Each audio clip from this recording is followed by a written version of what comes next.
नाकामयाबी की एक आम वजह यह भी है कि इंसान एक मामूली सी हार पर कोशिश करना छोड़ दे, और इसका एहसास हर इंसान को जिंदगी में कभी ना कभी जरूर होता है। इसी तरह की एक इंसिडेंट अमेरिका में कुछ सदी पहले हुआ था। आरयू डर्बी, जो कि अमेरिका के एक जाने माने इंश्योरेंस एजेंट थे, वो कहते हैं जब वो बच्चे थे उस वक्त लोग सोना पाने के लिए पागल हुआ करते थे, जिनमें से एक उनका अंकल भी था। उनको भी सोना खोजकर अमीर बनने का पागलपन सवार था, इसीलिए वो अपने घर से वेस्ट की तरफ निकल पड़े। कई हफ्तों की मेहनत के बाद उन्हें एक चमचमाती चीज मिली, जिसको बाहर निकालने के लिए एक मशीन की जरूरत थी। तो वो तुरंत अपने घर पहुंचकर अपने पड़ोसी और रिश्तेदारों से कुछ पैसा उधार लेकर एक मशीन खरीदी। फिर उस मशीन को उस सोने की खान के पास भेज दिया। जब उस चमचमाती सी चीज को गलाने के लिए भेजा गया तो उसका नतीजा देखकर वो लोग हैरान हो गए। उसका नतीजा देखकर उन लोगों ने यह अंदाजा लगाया कि उस एरिया की सबसे बड़ी सोने की खान उनके पास है। तभी अचानक वहां कुछ ऐसा हुआ कि उस सोने की खान से सोना ही गायब हो गया। उन्हें उस खान में सोना मिला ही नहीं। वो दोबारा उसके सिरे को ढूंढने लगे, फिर भी उन्हें कुछ हाथ नहीं लगा। आखिर में उन्होंने हार मान लिया और उस मशीन को रास्ते में किसी कबाड़ी को बेच दिया, और उस मशीन को बेचकर जो पैसा आया उससे अपने रिश्तेदारों और पड़ोसियों का उधार चुकता कर दिया। आपने अक्सर सुना होगा कि कबाड़ी वाले बेवकूफ होते हैं, पर वो कबाड़ी वाला उनमें से नहीं था, वो कुछ अलग था। उसने दिमाग लगाकर एक जियोलॉजिकल इंजीनियर को ढूंढा और उस खान को देखने के लिए बुलाया, और उस इंजीनियर ने यह अंदाजा लगाया कि जहां पर डर्बी और उनके अंकल ने काम छोड़ा था वहां से सोना बस 3 फीट नीचे है।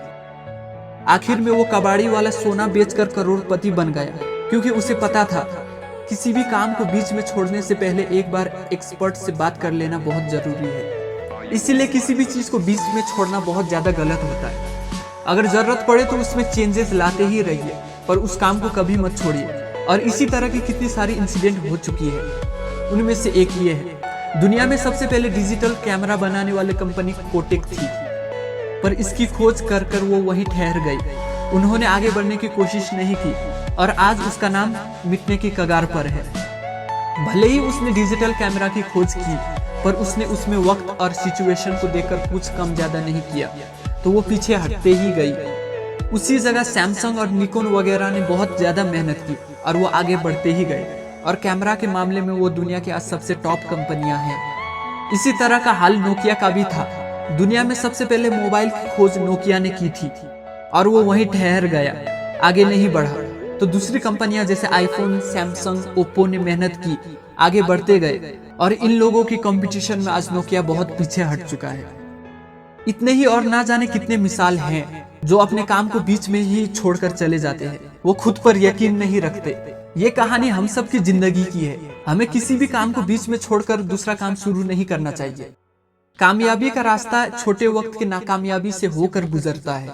ज्यादातर लोग पहली ही नाकामयाबी पर हार मान जाते हैं, पर उन्हें ये नहीं पता होता कि नाकामयाबी बस एक टाइम पास है, हार नहीं। लगभग 500 से सक्सेसफुल अमेरिकन ने इस बात को माना है कि उन्हें कामयाबी उस वक्त मिली जब वो हारने के बिल्कुल करीब थे। इसलिए नाकामयाबी बहुत ही ज्यादा चालाक है। ये लोगों को अक्सर उसी वक्त आके भटकाती है जब वो कामयाबी के बिल्कुल करीब होते हैं। मेरी आखिरी बात, सक्सेस उन्हें नहीं मिलती जो सिर्फ कोशिश करते हैं, सक्सेस उन्हें मिलती है जो सक्सेस को पाने तक कोशिश करते हैं।